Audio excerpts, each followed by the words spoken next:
GS के series में एक बार फिर से हाजिर हूँ। आज हम आपको पढ़ाएंगे पाचन तंत्र का भाग दूसरा। आइए देखते हैं आज के हमारे प्रश्नों को। फर्स्ट क्वेश्चन, पाचन तंत्र का हिस्सा नहीं है। तो आइए जानते हैं कि पाचन तंत्र का हिस्सा कौन सा नहीं है। ऑप्शंस कुछ इस प्रकार हैं: छोटी आंत, यकृत, कार्निया, इनमें से कोई नहीं। तो विकल्प देख के आप समझ गए होंगे कि आपका सही आंसर कौन सा है। आपका सही आंसर है कार्निया। पाचन तंत्र का हिस्सा कार्निया नहीं है। जैसा कि फिगर में आप देखेंगे बच्चों, पाचन तंत्र कुछ इस प्रकार का होता है। देखते हैं अगले क्वेश्चन को। पेट में भोजन पचाने के लिए किसकी आवश्यकता होती है? तो जानते हैं कि पेट में भोजन पचाने के लिए किसकी आवश्यकता होती है। ऑप्शंस हैं पानी, एंजाइम, खनिज, वसा। Right answer is option B, enzyme. पेट में भोजन पचाने के लिए एंजाइम की आवश्यकता होती है। अब हम जानते हैं एंजाइम क्या होता है। जीवों के अंदर एक विशेष प्रकार के उत्प्रेरक पाए जाते हैं जो मूल रूप से कार्बनिक अवस्था में होते हैं। इन्हीं को एंजाइम कहते हैं। अब समझ गए होंगे बच्चों कि एंजाइम किसे कहते हैं। अब देखते हैं अगले क्वेश्चन को। लार किसके पाचन में सहायक होती है? विकल्प कुछ आपके सामने हैं: फाइबर, प्रोटीन, स्टार्च, ये सभी। आपका सही आंसर है स्टार्च। लार स्टार्च के पाचन में सहायक होती है। बढ़ते हैं अगले क्वेश्चन की ओर। पचे हुए भोजन में विषैल पदार्थ को कौन खत्म करता है? विकल्प कुछ आपके सामने हैं: छोटी आंत, यकृत, आमाशय, इनमें से कोई नहीं। Right answer is option B, यकृत। पचे हुए भोजन से विषैल पदार्थ को यकृत खत्म करता है। देखते हैं अगले क्वेश्चन को। पाचन क्रिया में प्रोटीन किस पदार्थ में बदलता है? ऑप्शंस हैं एमिनो अम्ल, वसा, ग्लूकोज, ए और बी दोनों। आपके पास 5 सेकंड का वक्त है, आंसर आप गेस कीजिए। आशा करती हूँ आपने आंसर गेस कर लिया होगा। आपका सही आंसर है ऑप्शन ए, एमिनो अम्ल। पाचन क्रिया में प्रोटीन किस पदार्थ में बदलता है? तो आपका सही जवाब है ऑप्शन ए, अमीनो अम्ल। अब हम जानते हैं अमीनो अम्ल के बारे में। अमीनो अम्ल वे अणु हैं जिनमें एमाइन तथा कार्बोक्सिल दोनों ही ग्रुप पाए जाते हैं। इनका साधारण सूत्र H2NCHROOH होता है। देखते हैं अगले क्वेश्चन। किसे ट्रैफिक पुलिसमैन के नाम से जाना जाता है? तो आइए देखते हैं बच्चों कि किसे ट्रैफिक पुलिसमैन के नाम से जानते हैं। ऑप्शंस कुछ आपके सामने हैं: एपिग्लास्टिस, ग्लोटस, गलट, या इनमें से कोई नहीं। आपका सही जवाब है ऑप्शन ए, एपिग्लास्टिस। एपिग्लास्टिस को ट्रैफिक पुलिसमैन के नाम से जानते हैं। अब हम जानते हैं एपिग्लास्टिस होता क्या है। एपिग्लास्टिस कंठ, गले के अंदर पत्ती के आकार का एक प्लम्ब फ्लेव है जो खाते समय खाए जा रहे पदार्थों को श्वास नलिका तथा फेफड़ों की ओर जाने से रोकती है। जब हम सांस लेते हैं तो यह खुल जाती है जिससे स्वयर यंत्र में हवा जाने पाती है। अब देखते हैं अगले क्वेश्चन को। अधिकतम पोषक तत्व रक्त में कहाँ अवशोषित होती है? तो सबसे पहले हम जानते हैं कि पोषक तत्व क्या होता है। भोजन बनाने के लिए उसमें एक या एक से अधिक प्रकार की कच्ची सामग्री की आवश्यकता होती है बच्चों। इनमें हमारे शरीर के लिए कुछ आवश्यक घटक भाग होते हैं जिनको हम पोषक तत्व कहते हैं।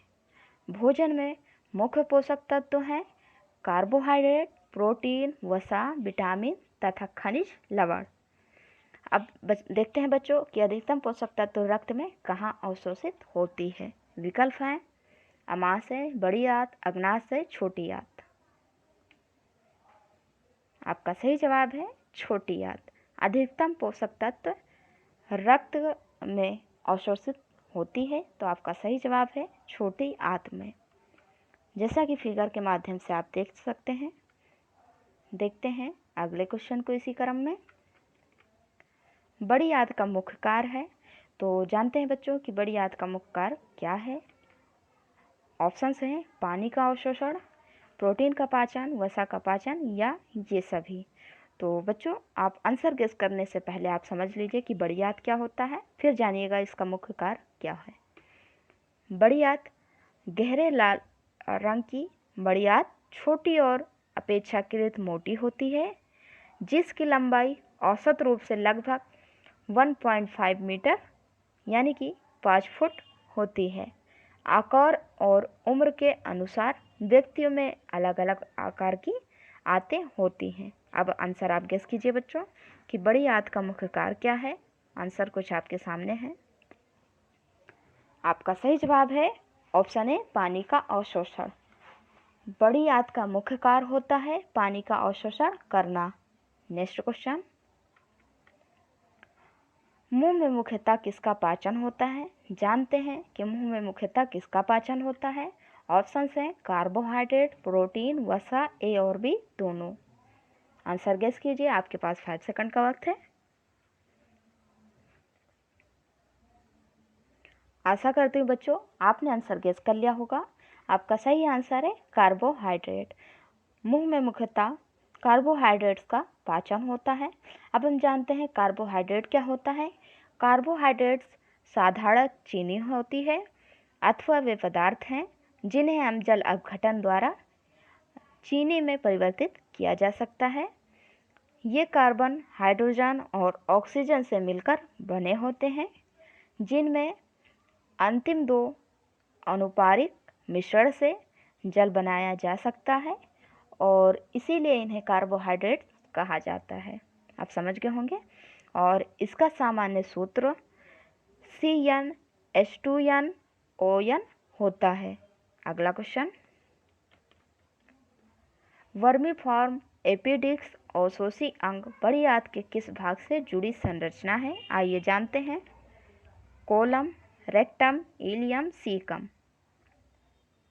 Right answer is option D caecum.